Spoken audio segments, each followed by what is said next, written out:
अस्सलाम वालेकुम students, I hope you all are fine. बेटा, हम अपना फर्स्ट चैप्टर रीड कर रहे थे, the dying sun.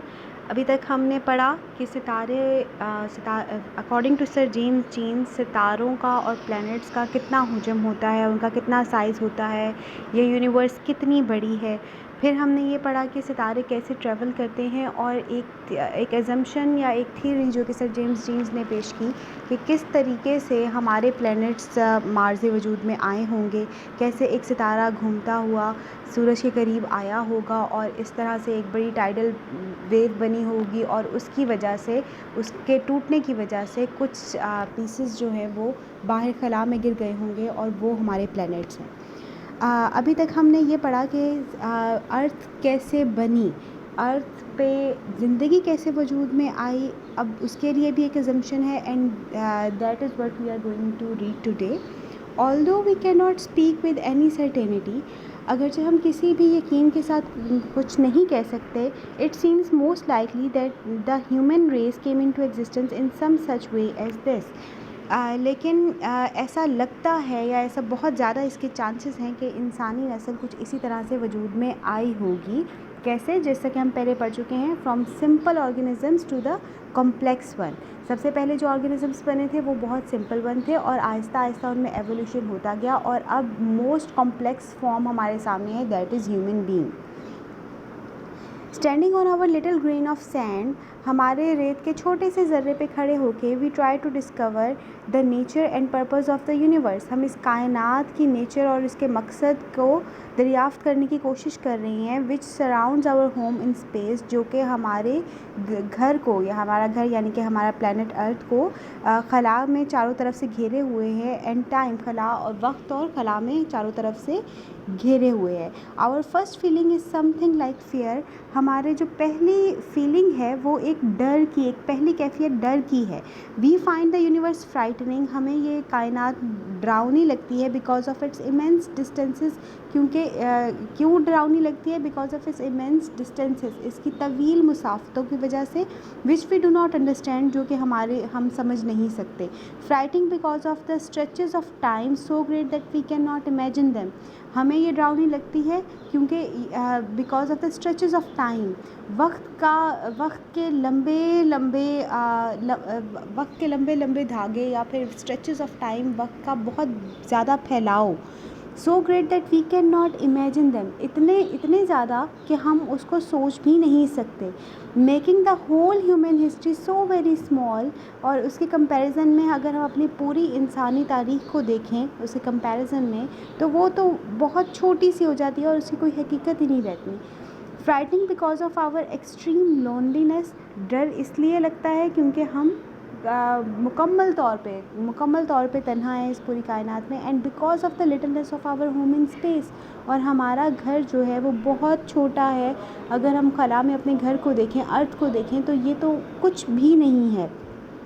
A millionth part of a grain of a sand, एक रेत के ज़र्रे का भी 10 लाखवां हिस्सा, out of all the sea sand in the world, और उसके मुकाबले में पूरी दुनिया में जितनी भी सी सैंड पाई जाती है, समंदर पे रेत पाई जाती है, उसके मुकाबले में हमारे अर्थ की जो वैल्यू है वो एक रेत के ज़र्रे के 10 लाखवें हिस्से के बराबर है। तो ये हमारे अर्थ की जो लिटलनेस है वो इतनी ज़्यादा है, ये सब चीज़ें हमें बहुत ज़्यादा डरा देती हैं। बट अबव ऑल एल्स, लेकिन इस सब के अलावा, we find the universe फ्राइटिंग because we can not find any sign of life like our own exist anywhere in it except on the earth। अब इस सब के अलावा हमें कायनात इसलिए भी इतनी डरावनी लगती है क्योंकि हम पूरी कायनात में कहीं पर भी, ज़मीन के अलावा कहीं पे भी हमें ज़िंदगी के आसार नहीं मिलते। ऐसी ज़िंदगी जैसी हमारी ज़मीन पे एग्जिस्ट करती है, हमें कहीं और का नहीं पता।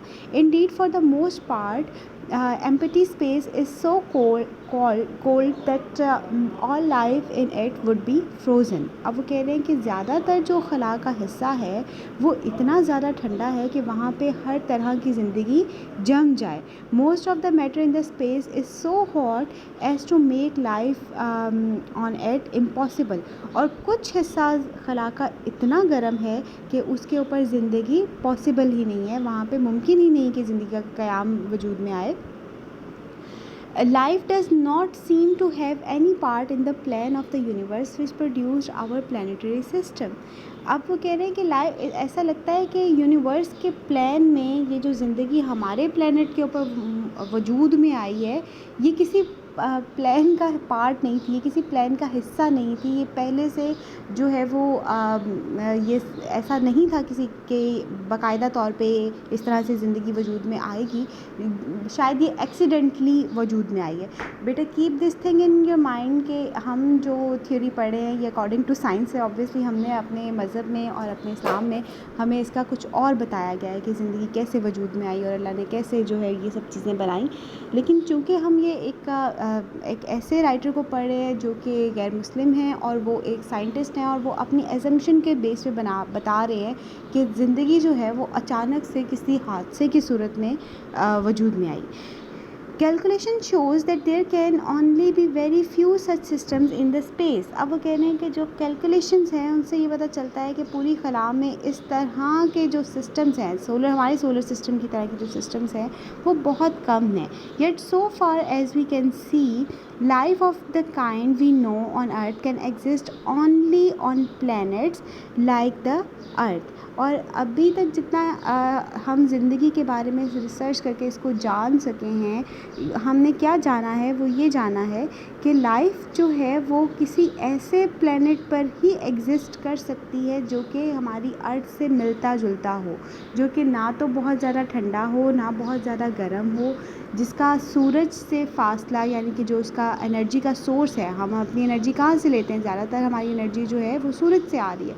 तो सूरज से हमारा एक फ़ासला, एक मुनासिब फ़ासला ज़रूरी है.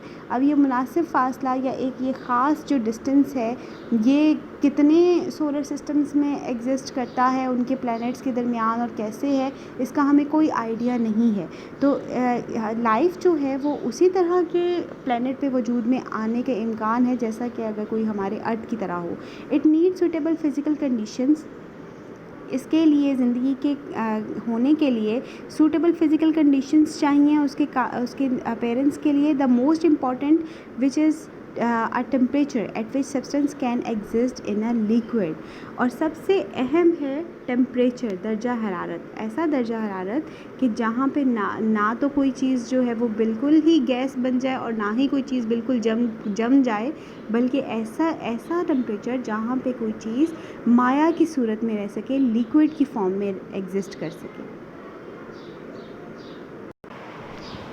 The stars themselves are far too hot for this. अब सितारे जो हैं वो इस सब के लिए, इस अप्रोप्रिएट टेम्परेचर के लिए ख़ुद बहुत ज़्यादा गर्म हैं. We may think of them as a collection of the fires scattered through the space. और अब हम उनके बारे में कैसे सोच सकते हैं कि वो सिर्फ़ कुछ आग के गोलों का मजमूआ है जो पूरी खला में जा बजा फैले हुए हैं. Providing warmth in surrounding where the temperature is at some 4 degrees above absolute zero. और वो उस जगह पर वार्मथ या गर्मी प्रोवाइड करें जहाँ पर जो टेम्परेचर है वो नुक्ता इंजमात से भी गिर चुका है. That is about 484 degrees of Frost on the Fahrenheit scale. In the immense stretches of space beyond the Milky Way, it is colder still. अब हमारी ये जो कहकशां है, ये जो सितारों का एक झुरमट है जिसमें से हमारा सोलर सिस्टम भी एक पार्ट है. अगर हम इस कहकशां के आगे भी देखें, इस मिल्की वे के भी आगे देखें, क्योंकि स्पेस तो बहुत वसी है, तो वहाँ पे तक भी ठंड ही ठंड है, बहुत ज़्यादा कोल्ड है. Away from the fires there is this unimaginable cold of 100 of degrees of frost. अब इन फायर्स से यानी कि इन सितारों से जो कि आग के गोले हैं, इनसे अगर हम थोड़ा सा भी दूर हो जाएं तो बहुत शदीद ठंड है, बहुत शदीद ठंड है कि कोई भी चीज़ वहाँ पे एग्जिस्ट ही ना कर सके उस ठंड की वजह से। क्लोज अप टू देम, और इन आग के गोलों के करीब, इन सितारों के करीब, there is a temperature of thousands of degrees at which all solids melt. और अगर इसके करीब आ जाए, इन सितारों के करीब आ जाए, तो इतना ज़्यादा टेम्परेचर है कि हर जो चीज़ है वो पिघल जाए, वो मेल्ट हो जाए, ऑल लिक्विड्स बॉयल, और तमाम जो माया चीज़ है वो बॉयल होना शुरू हो जाए, वो उबलना शुरू हो जाए और इवेंचुअली वो गैस बन जाए।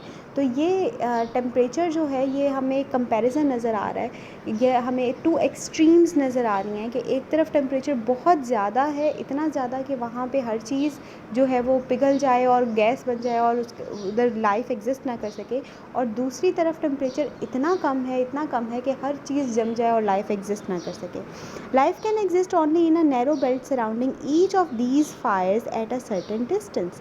अब लाइफ कहाँ पर एग्जिस्ट कर सकती है? वो एक छोटी सी नैरो, एक बहुत छोटी सी बेल्ट है जो कि एक ख़ास डिस्टेंस पे इन सितारों से, इन आग के बॉल से, ये फायर बॉल से एक ख़ास डिस्टेंस के ऊपर जो एक बेल्ट है, where the temperature is neither too hot nor too cold, जहाँ पे ना तो टेम्परेचर बहुत ज़्यादा गर्म है और ना ही बहुत ज़्यादा ठंडा है।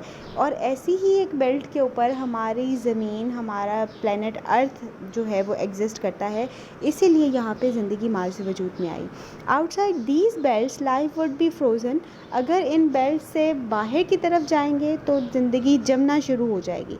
Inside it would be burned up, और इसके अगर अंदर आना शुरू करेंगे तो क्या होगा कि हर चीज़ जल जाएगी। A rough calculation shows that all such temperature belts within which life is possible, all added together, make up less than 1,000 millionth part of the whole space, and even inside them life must be very rare, for it is extremely unusual for suns to throw off planets on our as our sun has done. Probably only one star in 1 lakh has a planet going round it, and at the right distance for the life to be possible on it. अब वो क्या बता रहे हैं? वो बता रहे हैं कि अगर हम पूरी दुनिया में, ये जो पूरी कायनात की अगर एक रफ़ कैलकुलेशन जो शो करती है, वो ये शो करती है कि इस तरह की बेल्ट जो है वो इस पूरी कायनात का बहुत थोड़ा सा हिस्सा है, उसके बहुत थोड़े से हिस्से के ऊपर ऐसी बेल्ट एग्जिस्ट करती है जहाँ पर के टेम्परेचर जो है वो मुनासिब कंडीशन में है और वहाँ पे लाइफ एग्जिस्ट कर सकती है। लेकिन वहाँ पे भी ज़िंदगी नहीं है। क्यों ज़िंदगी नहीं है? क्योंकि ऐसा जैसा कि इवेंट हमारे सूरज के साथ हुआ और ये हमारा सोलर सिस्टम वजूद में आया है कि दूसरा सितारा उसके करीब आ गया और वो टाइडल पुल की वजह से वो मादा जो है वो फटा और फट के उसके कुछ पीसेस बाहर गिर गए और वो प्लैनेट्स बने। तो ऐसा इंसिडेंट भी कायनात में बहुत कम हुआ है, और शायद कि ऐसा इंसिडेंट पता नहीं हुआ भी है कहीं और के नहीं हुआ, और अगर हुआ है तो क्या वो प्लैनेट्स वाकई में उस बेल्ट पर आ गए जहाँ पे टेम्परेचर जो है वो अप्रोप्रिएट है ज़िंदगी के पैदा होने के लिए। तो इसीलिए हमें पूरी कायनात में कहीं पे ज़िंदगी के इम्कानात भी नज़र नहीं आते, और सिर्फ़ और सिर्फ हमारा जो ये सोलर सिस्टम है और यहाँ पे जो अर्थ है, यहाँ पे हमें लाइफ नज़र आती है। सो बेटा, इसके साथ हमारा ये चैप्टर जो है ये ख़त्म हो गया। आप लोगों के अपनी जो पिछली असाइनमेंट दी गई थी उसमें आपको 4 क्वेश्चंस दिए गए थे और स्टूडेंट्स अभी उसको अपलोड भी कर रहे हैं। बेटा, उसके ऊपर आपको ज़रूर रिमार्क्स मिलेंगे, क्योंकि रिमार्क्स के बगैर ऑब्वियसली आप लोग भी काम नहीं कर सकेंगे, आप लोगों को भी रीइंफोर्समेंट की ज़रूरत है। बेटा, नेक्स्ट 4 क्वेश्चंस जो हैं वो आपका नेक्स्ट टास्क है, जो आपने थर्सडे तक हमारे इस ग्रुप में पोस्ट करने हैं, ताकि इसके ऊपर भी आपको फीडबैक दिया जा सके। ये जो 8 क्वेश्चंस चैप्टर के लास्ट में दिए हुए हैं, ये मोस्ट इम्पॉर्टेंट है मोस्ट ऑफ द टाइम, बल्कि ज़्यादातर ऐसा ही होता है कि ज़्यादातर जो क्वेश्चंस आपके पेपर में आते हैं वो यहीं से आते हैं। तो बेटा इसको बहुत अच्छे से प्रिपेयर करें। इसके साथ आपने सिनोनिम्स के ऊपर अपना खूब ज़ोर लगाना है। सिनोनिम्स को बहुत अच्छे से उसकी एक लिस्ट बना लें, उसको तैयार करें और साथ में आपने ये वाले आपने जो असाइनमेंट है इसको कंप्लीट करके इसको थर्सडे तक आपने सबमिट करवाना है। Thank you so much and अल्लाह हाफ़िज़।